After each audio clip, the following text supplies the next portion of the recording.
क्या है आध्यात्म? दर्शन, चिंतन धारा, विद्या या संस्कृति की परंपरागत विरासत। आध्यात्म दर्शन यानी जीवन का शाश्वत सत्य। मानव जीवन से जुड़े शाश्वत सत्यों को जानिए और समझिए उपासक डॉक्टर सोहन राज तातेड़ से हमारे खास कार्यक्रम आत्मविज्ञान में। आत्मविज्ञान यानी सही दृष्टि, सही सोच। भाई और बहनों, मातृशक्ति को नमन। स्टूडियो में आपका हार्दिक स्वागत है, अभिनंदन है, सत्कार है। आत्मविज्ञान साइंस ऑफ द सोल कार्यक्रम के अंतर्गत हम आपको सही दृष्टि, सही सोच, राइट विजन, राइट थिंकिंग के तहत आपकी जो विचारधारा गलत दिशा में जा रही है, जो नकारात्मक सोच है, उसको बदल करके हम सकारात्मक में बनाना चाहते हैं। आपकी रॉन्ग बिलीफ को समाप्त करके आपको हम राइट बिलीफ देना चाहते हैं। आपकी अज्ञानता को मिटा करके हम ज्ञान देना चाहते हैं। इसीलिए आत्मविज्ञान कार्यक्रम रखा गया है, क्योंकि आत्मविज्ञान कार्यक्रम के मध्य में, सेंटर में, तो वो हमारा आत्मा ही मेन जो है उसका केंद्र बिंदु है। आत्मा को केंद्र बिंदु रख करके कोई भी बात की जाएगी, वो प्रामाणिक बात होगी, शिक्षा प्रौद्योगिकी ज्ञानात्मक होगी। ये सारा कार्य हम प्रतिदिन नए नए एपिसोड्स के माध्यम से करते हैं। तो आज का हमारा एपिसोड का विषय है मैत्री, प्रमोद, करुणा, मध्यस्थता। भाई और बहनों, बहुत ही सुंदर विषय है। हमारे ये 4 मूल्य है। ये हमारे मानवीय मूल्य है, आत्मिक मूल्य है, और ये हमारे सांस्कृतिक मूल्य है। पूरा मूल्य इस तरीके से है: मैत्री, प्रमोद, करुणा, मध्यस्थाश्च। ये 4 भावनाएं हैं। जो व्यक्ति इन 4 भावनाओं को जीवन में अपना लेता है, वह व्यक्ति महान हो जाता है, क्योंकि ये उच्च कोटि के मूल्य है और ये उच्च कोटि की भावना है। ये सर्व कल्याणकारी है। ये वसुधैव कुटुंबकम के रूप के अंदर है और मानव मात्र के लिए हितकारी है, सबका कल्याण करने वाली है। हम इन 4 भावनाओं को एक एक करके समझेंगे और उसके बाद के अंदर इनका अंतर संबंध क्या है और इनको जीवन में धारण करने से व्यक्ति में क्या परिवर्तन आता है और परिवर्तित व्यक्ति किस तरीके से समाज में, देश में और विश्व में उपयोगी हो सकता है, किस तरीके से वो एक ग्लोबलाइज्ड गुड सिटी बना सकता है, ग्लोबलाइज्ड गुड ग्लोब बना सकता है, उसकी हम सारी व्याख्या करेंगे। मैत्री का अर्थ होता है मित्रता। मैत्री सब भूयसु कप्पये, सभी जीवों के साथ मैत्री करो। और मैत्री कब होती है कि हम अहंकार को तजते हैं, हम अज्ञान को तजते हैं, और जब अज्ञान और अहंकार व्यक्ति के निकल जाता है तो ऑटोमेटिकली वो मैत्री हो जाती है। वो सभी प्राणियों के अंदर अपने जैसा अस्तित्व जो देखता है, अपने जैसी आत्मा का जो है प्रतिबिंब देखता है, सबको आत्मवत समझता है, इसीलिए सबके साथ में वो अच्छा व्यवहार करता है। भगवान महावीर ने कहा है, अपना सच में सेजा मैतिंग भूयसु कप्पये। स्वयं सत्य खोजो, सबके साथ मैत्री करो। इसका अर्थ ये हुआ कि मैंने सत्य खोजा, मुझे केवल ज्ञान प्राप्त हुआ और मैं तीर्थंकर बन गया। आपको मेरे पीछे पीछे नहीं चलना है, आपको तो जिस तरीके से मैंने सत्य को खोजा है उसी रास्ते पर आपको चलना है। आपको स्वयं को सत्य खोजना पड़ेगा। Truth is God, God is truth. और उस गॉड रूपी ट्रुथ को ढूंढने के लिए आपको सबके साथ मैत्री करनी पड़ेगी। 84 लाख जीवा योनि प्राणियों को मित्रवत समझो और क्षमा वीर से भूषणम, सबको क्षमा करो। कोई भी व्यक्ति गलती कर देता है, उसको क्षमा करो। आपसे कोई गलती होती है तो क्षमा मांगो। ये क्षमा का जो है आदान प्रदान है, बहुत ही सुंदर विषय है। इससे हमारा जो है वैर भाव समाप्त हो जाता है और व्यक्ति की इस दुनिया के अंदर कोई भी वैरी नहीं होता है, कोई भी उसका दुश्मन नहीं होता है, मैत्री करने वाला। और मैत्री करने से कितना सुंदर एनवायरनमेंट बनता है कि आप घर में मैत्री का फॉर्मूला लगाते हो तो घर के जितने सदस्य होते हैं सभी आपके मित्र बन जाते हैं। और समाज के अंदर आप मैत्री की बात करते हो तो समाज के सब लोग आपसे मित्रता करना चाहते हैं, क्योंकि आपका कोई शत्रु ही नहीं है। जब आप किसी को शत्रु मानते ही नहीं हो, आपके दिमाग के अंदर शत्रुता के भाव ही नहीं है, आपके अंदर अहंकार के भाव ही नहीं है, आप में सुपीरियरिटी कॉम्प्लेक्स नहीं है, और आप अपने आप को बड़ा नहीं दिखाना चाहते हो, आप कर्ता भाव नहीं रखते हो, आप अकर्ता भाव से रहते हो, तो निश्चित रूप से आपके अंदर मैत्री की भावना पुष्पित और पल्लवित हो जाएगी। इसलिए भाई और बहनों, मैत्री एक ऐसा सुंदर विषय है कि ये एक अच्छी वर्ल्ड सोसाइटी को बना सकता है। अगर 7 अरब की जनसंख्या सभी के साथ मैत्री करे, सभी के साथ मैत्री का अर्थ क्या हुआ कि आप जितने भी 7 अरब की जनसंख्या है, हर एक के अस्तित्व को स्वीकार करो, किसी के अस्तित्व को मत नकारो, और आपको अगर कॉन्शियसनेस को यूनिवर्सलाइज करना चाहते हो और बढ़ना चाहते हो कि मेरी जो है ये आत्मा है यूनिवर्सलाइज हो जावे, मैं जगत कल्याण करूं, जय जगत की बात करूं, तो उस संबंध में तो आपको 84 लाख जीवा योनि के जो प्राणी हैं उनके भीतर विराजमान शुद्ध आत्मा भगवान को निर्दोष दृष्टि से दर्शन करो कि जितने भी 84 लाख जीवा योनि उत्पत्ति स्थान है, और आत्माओं की संख्या तो असंख्य अनंत है, अनकाउंटेबल है, सबके भीतर प्रभु विराजमान हैं, उनकी सबकी आत्माओं के अंदर कोई अंतर नहीं है। जो हमको अंतर दिखाई दे रहा है, शरीर अलग अलग दिखाई देते हैं, उसका कारण ये है कि उनके कर्म अलग अलग है, और ये शरीर जो है वो कर्मों के भुगतान के लिए मिलता है, और मन वचन काया का जो है हमारे आत्मा के साथ में कोई संबंध नहीं, ये तो भुगतान के लिए है, और आत्मा की बात करना, आत्मा रमण करना, ये पुरुषार्थ, ये दोनों अलग अलग चीजें हैं। तो इस तरीके से मैत्री का हो गया। अब दूसरा प्रमोद, बहुत सुंदर भावना है। प्राय क्या होता है, किसी व्यक्ति के सामने जब दूसरा प्रोफाइल आता है, दूसरा व्यक्तित्व आता है कि इतने बड़ा अचीवमेंट किया, इस व्यक्ति ने इतनी सोसाइटी की सेवा की, इतना बड़ा परोपकार किया, तब व्यक्ति की जलन चालू होती है। ये मानवीय दुर्बलता है, वो उसको जलन के रूप में लेता है, ईर्ष्या के रूप में लेता है, और कई लोग तो ऐसा होता है कि उसको जो है डाउन करने की कोशिश करते हैं कि किस तरीके से इसकी जो प्रोफाइल है खराब हो जावे, इसकी इमेज खराब हो जावे, और हालांकि किसी के करने से होती नहीं है, लेकिन वो कुप्रयास कर लेते हैं, क्योंकि उनकी मानसिकता यही है, वो नेगेटिव थॉट वाले हैं, वो नकारात्मक सोच वाले हैं, वो उल्टी दिशा के अंदर चलते हैं। बहुत से लोग होते हैं समाज के अंदर जो केवल नकारात्मक बात करते हैं, और उसके विपरीत अगर कोई भी व्यक्ति प्रमोद की भावना कर रहा है कि जो व्यक्ति बढ़ रहा है मेरा भाई है, ये सारा उपलब्धियां मेरी है, समाज का व्यक्ति है तो मेरा समाज बढ़ रहा है, ये सारी उपलब्धियां मेरे समाज को जाती है, इस तरीके से चिंतन करता है कि अगर परिवार का व्यक्ति हो तो परिवार के अकाउंट के अंदर वो डालता है, समाज का व्यक्ति हो तो उपलब्धियां समाज के अकाउंट में चिंतन करता, देश का व्यक्ति हो तो देश के अकाउंट में चिंतन करता है, तो प्रमोद की भावना हो जाती है, और वो आनंद से आप्लावित हो जाता है, और ऐसा व्यक्ति ये चिंतन करने लग जाता है कि मैं भी जो इस उपलब्धि को प्राप्त करूं, उसमें पॉजिटिविटी आती है, पॉजिटिव थॉट आता है, और दूसरा नकारात्मक सोच वाला तो गिराने की कोशिश करता है, और उसको उपलब्धि हासिल होने का प्रश्न ही नहीं है, क्योंकि उसके तो भाव ही नकारात्मक है, उसको वह उपलब्धि प्राप्ति नहीं करनी है, उसको तो मात्र क्रिटिसिज्म, ईर्ष्या, जलन और जो है ग्लानि करनी है। तो भाई और बहनों, प्रमोद भावना से व्यक्ति बढ़ता है, प्रमोद भावना से समाज बढ़ता है, प्रमोद भावना से देश बढ़ता है, और विश्व तरक्की करता है।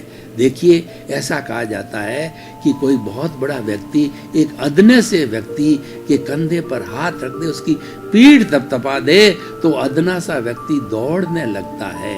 ये प्रोत्साहन का प्रभाव है। हमारे जो समाज के अंदर बड़े बड़े अवार्ड्स दिए जाते हैं, सम्मान दिए जाते हैं, और कई लोगों का अभिवादन किया जाता है, इसके पीछे सबसे बड़ा कारण ये, इसके रिजल्ट बहुत अच्छे आते हैं कि व्यक्ति प्रोत्साहित होते हैं, और दूसरे लोगों को शिक्षा मिलती है कि अगर मैं भी परोपकार के कार्य करूं, सेवा के कार्य करूं, और जगत कल्याण के कार्य करूं, तो जो है मुझे भी प्रोत्साहन मिलेगा, और मेरे जीवन की सार्थकता होगी। इस कारण वह भी उस दिशा में चलता है। परंतु ऐसा कौन सा व्यक्ति सोचता है जिसके भीतर प्रमोद की भावना हो, जिसके भीतर जो है नेगेटिव थिंकिंग की भावना हो, नकारात्मक सोच, ईर्ष्या, जलन की भाव रखने वाला व्यक्ति ऐसा कभी नहीं कर सकता है। इसलिए मैत्री, प्रमोद, करुणा बहुत ही सुंदर। अगर व्यक्ति के भीतर करुणा आ जावे तो पाप भीरू बन जाता है। व्यक्ति के चलते चलते उसका पांव चींटी पर चल जावे, उसको बड़ा दुख होवे कि देखो मैंने किसी आत्मा का हनन किया, किसी व्यक्ति को ना मार दिया, उस चींटी को मिच्छामि दुक्कडम, मैं उसे क्षमा याचना करता हूँ, उसकी शुद्ध आत्मा भगवान से क्षमा याचना करता हूँ कि वो तो चली गई, लेकिन वो आत्मा कहीं नहीं गई है। देखिए चींटी तो मर गई, चींटी का शरीर मरा है, लेकिन चींटी के भीतर शुद्ध आत्मा वही है जो राम की है, कृष्ण की है, आपकी है, मेरी है, महावीर की है, 24 तीर्थंकरों की है, वह तो मौजूद है। वह कहीं नहीं जाती है, वो तो त्रैकालिक है, वो तो अजर है, अमर है, अविनाशी है, और वो मन वचन काया से मुक्त ऐसा शुद्ध आत्मा है। उसकी शुद्ध आत्मा से आप प्रार्थना करो, आपकी प्रार्थना तुरंत पहुंच जाएगी, क्योंकि जिस चींटी को आपने मारा है वो अव्ययबाद आत्मा है, उसकी जो मूल आत्मा है। मैं जो बात कर रहा हूँ वो मूल आत्मा की, हम आत्मविज्ञान के अंदर जितने भी आत्मा के गुण बताते हैं वो मूल आत्मा के गुण हैं। उन गुणों को हम आगे रखते हैं ताकि कि उस अस्तित्व को हम प्राप्त करें। वो हमारा गंतव्य है, वो हमारा टारगेट है, वो हमारा साध्य है और वो हमारी मंजिल है। उसको प्राप्त करने का अर्थ ये है कि हम मुक्ति को प्राप्त करने की हमारी मंजिल है। हम जो है ब्लिस को प्राप्त करना चाहते हैं, हम ऐसा अक्षय सुख चाहते हैं कि जिसके पीछे कोई दुख आए ही नहीं। वर्तमान में तो हम सुख और दुख की तराजू पर झूलते रहते हैं, ये दो पलड़ों पर हम झूलते हैं, कभी सुख आता है कभी दुख आता है। हमारे को मनोनुकूल चीज मिल गई तो हम सुखी हो गए, और मनोनुकूल नहीं मिली हम दुखी हो गए। तो ये जो है विरोधाभास चलता रहता है, और ये जो है ये हमारी जो विभाव है वो चलता रहता है। तो भाई और बहनों, करुणा आते ही हमारे मन में करुणा आनी चाहिए। कोई व्यक्ति दुखी है तो हमारे मन में भावना आनी चाहिए कि बेचारा देखो अपने कर्मों के कारण दुखी हो रहा है, मैं भी उनको जो है वो अपने मन से, वचन से, काया से और तन से, मन से, धन से जितनी हो सके सहायता करूं। भीतर करुणा का दरिया होना चाहिए। करुणा की भावना से समाज का विकास होता है और व्यक्ति में आनंद की अनुभूति होती है, क्योंकि करुणाशील व्यक्ति किसी का दुख नहीं देख सकता है। वो कोशिश करता है कि इसके दुख को मैं कितना कम कर सकूं, मेरी क्या मदद इनको मिले कि इनका दुख कम हो। और भगवान महावीर को देखो, वो तो करुणा के सागर थे। 24 तीर्थंकरों को देखो, प्रत्येक तीर्थंकर करुणाशील था, और उनका समूह शरण जब लगता था तो शेर, बिल्ली, कुत्ता और चूहा सभी एक जगह प्रवचन सुनते थे, क्योंकि उनमें हिंसा की भावना समाप्त हो जाती है। जब भगवान का प्रवचन, ये तिर्यंच जो है ये भी श्रावक होते हैं, ये अपनी भाषा में सुनते हैं, और भगवान की जो दिव्य देशना होती है वो जैसा जैसा सामने जीव होता है और जैसी जैसी उसकी भाषा होती है उसी भाषा में ट्रांसलेशन होकर के वो ज्ञान पहुंच जाता है। ये तीर्थंकरों का अतिशय है। वो बोलते अर्धमागधी में है, लेकिन हर भाषा वाले व्यक्ति को जो है उसका अनुवाद मिल जाता है। ये समोषण की विशेषता है, ये तीर्थंकरों की दिव्य वाणी की विशेषता, ये तीर्थंकरों का अतिशय है। तो भाई और बहनों, मैत्री, प्रमोद और करुणा हर वक्त रखनी चाहिए कि दूसरे के दुख में हमको दुख की महसूस होती है। और भगवान भी यही कहता है, जो दूसरों के आंसू पहुंचता है उसके भगवान आंखों में आंसू आने ही नहीं देते। इसका अर्थ ये हुआ कि आप दूसरे के प्रति करुणा रखो, दूसरे के प्रति मदद की भावना रखो, सहयोग की भावना रखो, तो आपको कभी दुख होगा ही नहीं। क्यों? तो आप तो ऑलरेडी उसमें समाहित हो, आप तो दुख हरने का काम कर रहे हो, तो आपके दुख होने का प्रश्न ही नहीं है। तो मैत्री, प्रमोद, करुणा और मध्यस्थता, देखिए वो बहुत ही सुंदर ये पक्ष है कि मध्यस्थता का मतलब आप न्यूट्रल रहिए, आप स्थित प्रज्ञ रहिए, आप प्रज्ञा चक्षु रहिए, आप अकर्ता भाव के अंदर रहिए। कैसे रह सकते हैं? मान लीजिए आपको किसी ने गाली दी, आपने उस पर कोई प्रतिक्रिया नहीं की तो गाली उसकी वापस लौट जाएगी। किसी ने आपकी प्रशंसा की और आप जो है प्रमोदित नहीं हुए, आप फूले नहीं, तो आप समभाव के अंदर रहे। मध्यस्थता भाव से जो है हम प्रतिक्रिया विरति करते हैं, हमारी प्रतिक्रिया दूसरे के प्रति रुक जाती है, क्योंकि प्रतिक्रिया को बढ़ावा देती है। अगर आप एक बात कहोगे तो सामने वाला कम नहीं है, वो टिट फॉर टैट करके 2 बात सुनाएगा। आप 2 सुनाओगे तो वो 4 सुनाएगा। वो कहेगा मैं कौन सा कमज़ोर हूँ, नेले पे दैला मारता है और ईंट का जवाब पत्थर से देता है। और ये हमारी प्रतिक्रिया का जो सिलसिला है ये चलता रहता है। लेकिन मध्यस्थता की न्यूट्रल भावना रहने से हमारी जो है ये जितनी भी टिट पिट्स है, जितनी भी हमारी प्रतिक्रिया है, ये रुक जाती है। और मध्यस्थ भावना रहने से जो है व्यक्ति किसी के प्रति गलत ओपिनियन भी नहीं देता है। मान लीजिए कोई व्यक्ति गलत कार्य कर रहा है और आप मध्यस्थ भावना वाले व्यक्ति हो, तो आप क्या चिंतन करोगे कि ये जेब जो कतरा है, ये जेब इसीलिए काट रहा है कि पीछे से जेब काटने का जो है कर्म लेकर के आया है। आप उसको दोषी नहीं मानोगे। मध्यस्थता की भावना वाला व्यक्ति किसी को दोषी नहीं मानता है। ये बात अलग है तो उसको सुधारने के लिए मैं उपाय करना चाहिए। मैं ये नहीं कह रहा हूँ कि समाज में जो अपराध है वो चलते रहने चाहिए, पर किसी को दोषी मत मानो। वो क्यों कर रहा है, वो कर्मों के अधीन है, वो लेकर के आया, उसमें उसकी स्वतंत्रता नहीं है। वो उदय के वशीभूत है, वो प्रारब्ध के वशीभूत है। लेकिन फिर भी वो आगे से ये गलती ना करे तो हमारा कर्तव्य बनता है कि उसको हम समझाइश करें, उसका हम हृदय परिवर्तन करें कि भैया जेब काटना, अपराध करना, इसका रिजल्ट आप जानते हो। इसका रिजल्ट होता है कोड़े लगना। इसका रिजल्ट होता है कि आपको पुलिस जेल में डाल देगी। इसका रिजल्ट ये होता है कि समाज में आप बदनाम हो जाओगे और आप जो किसी को मुंह दिखाने लायक नहीं होगे। क्या आप मर के जीवन जीना चाहते हो? वो कहेगा नहीं भाई साहब, मेरे से गलती होगी, मैं भविष्य में नहीं करूँगा। तो उसने जो किया दोषी नहीं मानना, लेकिन दोषी व्यक्ति को सुधारने का प्रयत्न अवश्य करना चाहिए। वो पुरुषार्थ है। हमारे कहने का अर्थ ये नहीं है कि जो कुछ भी समाज के अंदर बुराइयां चल रही है आंख मूंद लो, ऐसा नहीं है। हम तो ये कहते हैं बुराई करने वाला दोषी नहीं है, उसको भी निर्दोष मानो, क्योंकि वह जो कर्मों के वशीभूत है वो प्रारब्ध के वशीभूत है और वो कुदरत के कानून के वशीभूत है और वो सनातन सत्य के वशीभूत है कि वो ऐसा ही कर्म लेकर के आया है। एक देखिए जो स्लॉटर हाउस चलाते हैं, ये जो कसाई होते हैं, वो उनका पुश्तैनी कार्य चलता है। ये पीछे से लेके आए हैं, ये उसको भी दोषी मत मानो।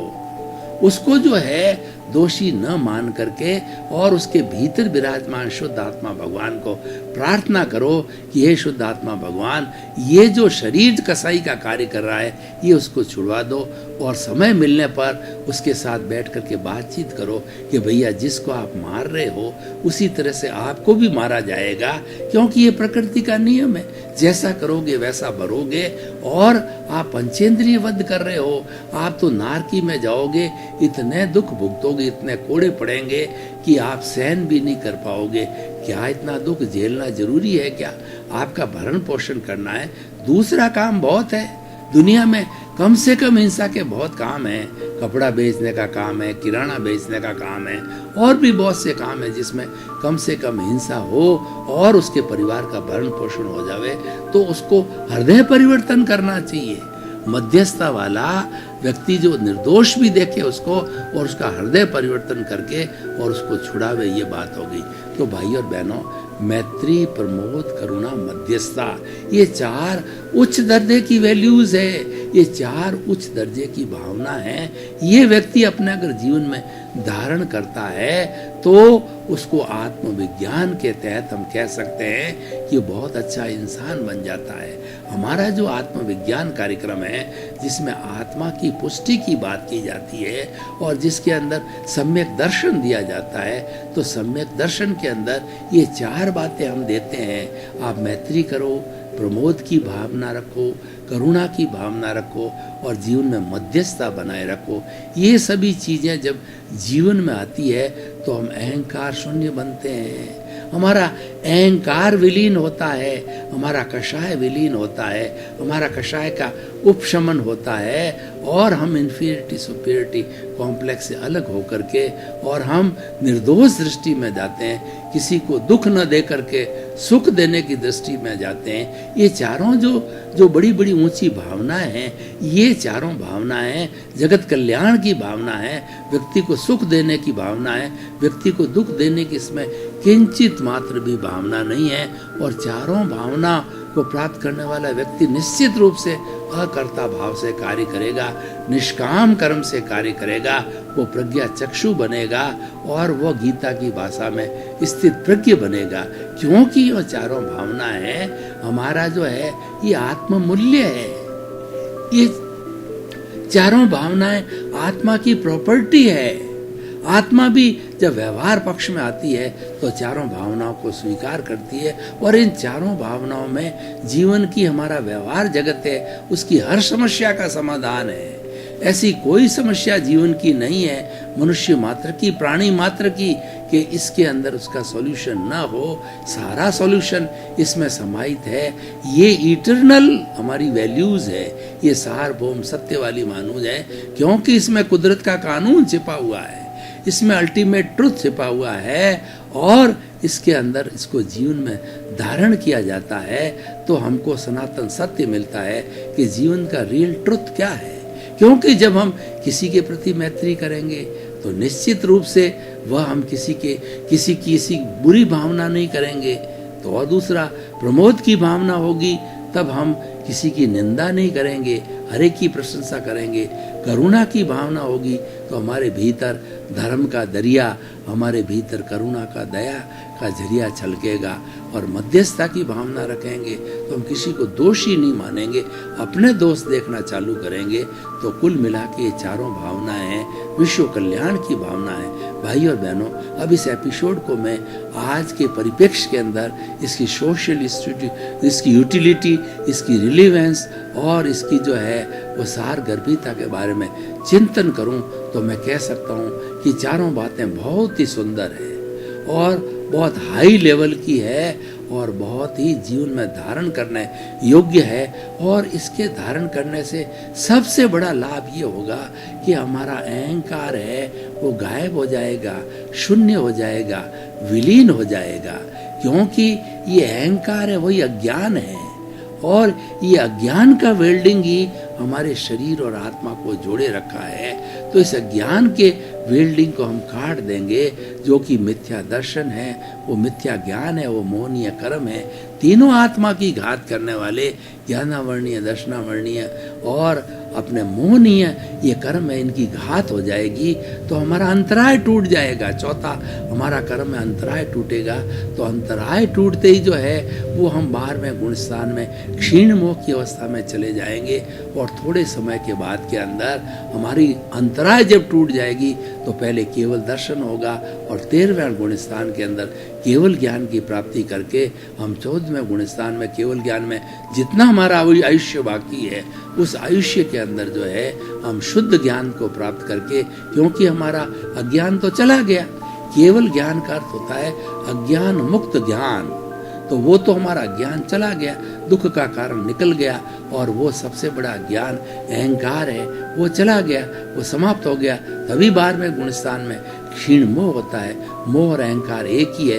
जब मोह को पछाड़ दिया जाता है, जब अहंकार को पछाड़ दिया जाता है, उसके एक एक परमाणु को समाप्त कर दिया जाता है, तब क्षीण मोह 12वें गुणस्थान की अवस्था आती है। 13वें के अंदर जो है हम जो है केवली बन जाते हैं और जितना आयुष्य बाकी है उसका भोग करके, उस ज्ञान की उपलब्धता को करके, आत्मरमण करके, अपने स्वरूप में रह करके हम 14वां गुणस्थान होता है जो अ उ री ला, ये 5 शब्द गिने जितना हमारा जो है हम मुक्ति को प्राप्त हो जाते हैं। भाई और बहनों, आपका बहुत बहुत धन्यवाद। आप हमारा ये आत्मविज्ञान कार्यक्रम बराबर देख रहे हो, हमको फीडबैक मिल रहा है कि आप में बहुत जिज्ञासा है, क्योंकि हमारे पीछे लिखे हुए हमारे कॉन्टैक्ट नंबर, ईमेल, वेबसाइट और मोबाइल ऐप पर आपकी जिज्ञासाएं आती रहती। इससे हमको लगता है कि आप अच्छा इंटरेस्ट ले रहे हो और जिज्ञासा का समाधान करना, इसका अर्थ हुआ कि राजपथ को प्राप्त करना, सम्यक दर्शन को प्राप्त करना। तो हमारे साथ जुड़े रहिए। अपनी जिज्ञासा भेजते रहिए, आपको सही समाधान मिलेगा। आपके प्रति मंगल भावना, शुभकामना। आत्मविज्ञान में आत्मविज्ञान यानी सही दृष्टि, सही सोच।